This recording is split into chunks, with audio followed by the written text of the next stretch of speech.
this is here, and welcome to another video. Today we're doing another video inside of Hermitcraft Season Clockwork. We are doing episode 2, chapter 6. And we'll see if we do another chapter later, but yeah. This is one of the shorter chapters, but that doesn't mean it's... this is one of the shorter episodes, but yeah.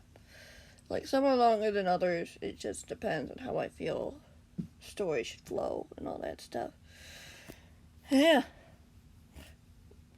Basically, like, if you haven't watched any of the previous videos, I'd be sure to do so. And I would also remember that the Clockwork Chronicles is known to be a darker series than what usually happens, because a lot of things happen, a lot of things are being discussed, a lot of things are going on.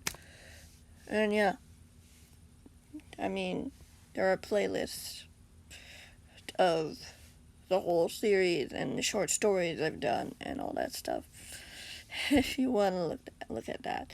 And I still have more planned. But for this, we're just having fun. There's nothing wrong with that.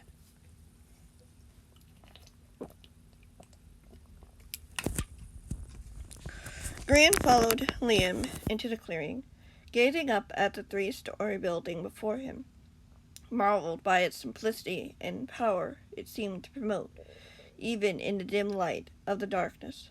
Of course, he had seen far bigger projects than this, and even built larger-scale things of his own.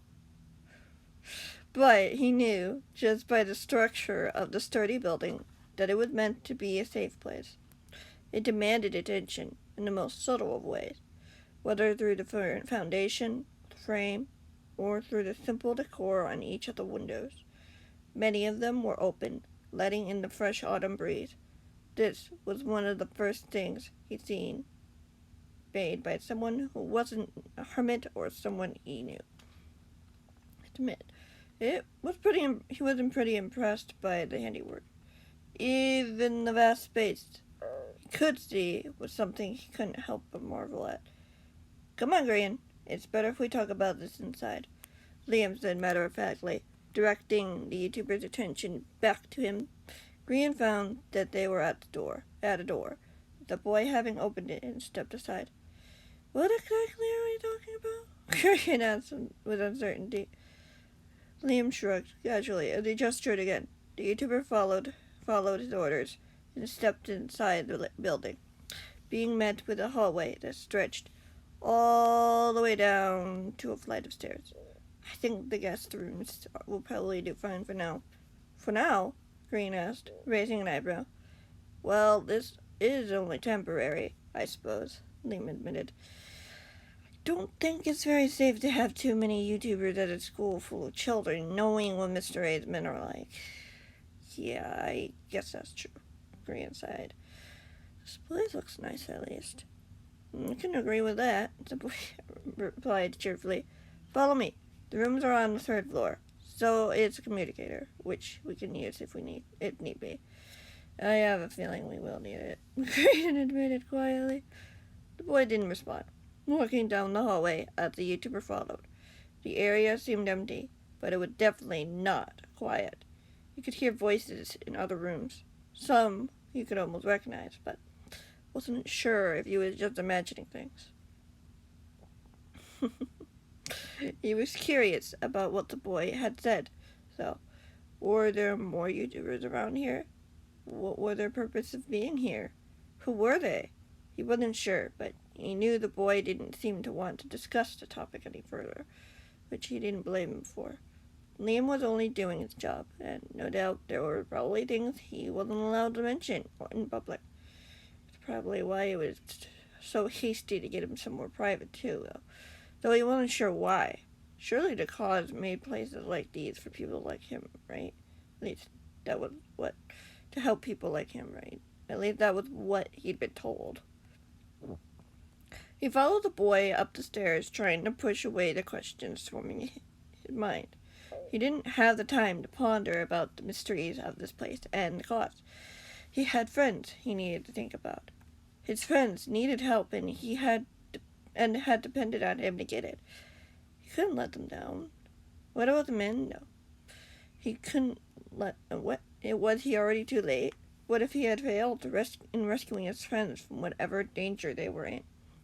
He swallowed it. He felt a pang of guilt fill him, unable to help but imagine his friends fighting fruitlessly against the men, being overpowered and ultimately destroyed. All because of him. Even though he knew Exuma was right about the fact that it wasn't his fault, the men had found him, he still couldn't stop himself from wondering what he could have done better to help them. How he should have outsmarted the new arrivals, or how he shouldn't have turned his back on them for a moment. They finally arrived at the top of the third floor, as the boy led them down a hallway, picking a room near the end. As he knocked on the door before opening it, they should do. Grian nodded as he followed Liam inside, seeing a relatively plain room with a bed in one corner alongside a nightstand, a dresser at the far end, and a chest in another corner. The hardwood floor also had a plain gray carpet as well, a far cry from what the exterior had looked like. All the rooms like this? Why did it look so plain? He went over to the bed and dusted it carefully before sitting down, watching the boy grab a chair from the chest and take a seat, glancing at the door quickly, which was closed completely. I think we should be good here. Grian nodded his head slowly. So what exactly do you want to know? Pretty much everything you can tell me, Liam stated. Clearly, that man wanted to keep you from doing something. Yeah, you got that right, Grian admitted. The thing is, it might already be too late. We don't really know for sure that's the case yet, the boy replied optimistically. Tell me what happened from the beginning. Grian swallowed, reluctantly nodding as he relayed everything that had happened when he'd returned from visiting his friends, who resided in another world. He described the men's attack and how he had escaped, wondering if his friends had managed to get out of that sticky situation or not. When he was done, there was a long moment of silence. The boy digested everything that was said. Do you know the corners of your world? He asked at last, calmly.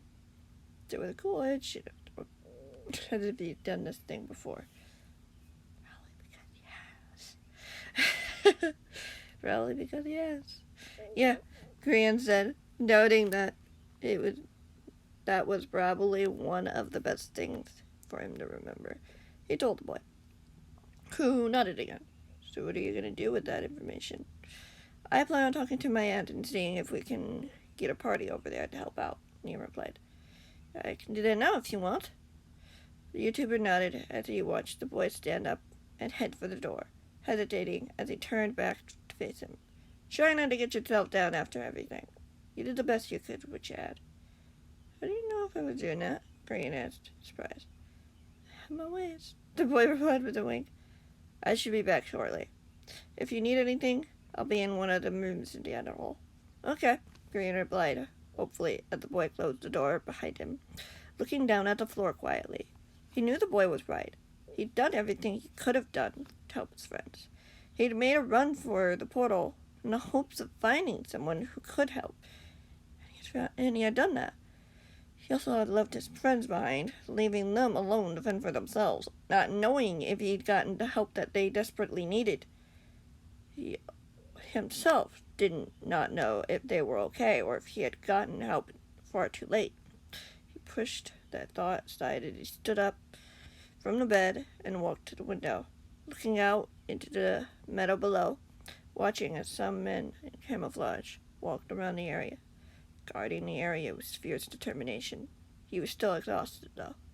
The thought of spending his first night in an unknown place, not knowing what had happened to his friends, uneased him. But he reassured himself that everything would be fine. He'd done his part. Now it was the Cause's turn to do their job. Soon enough, his friends would be safe, and he would have played a crucial part in their rescue. He had to make himself think that. It was hope.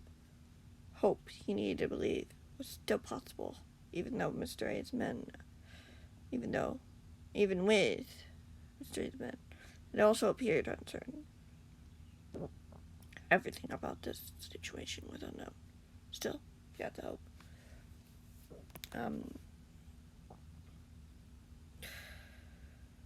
I think it's fine if we end it here. The next chapter will be coming soon.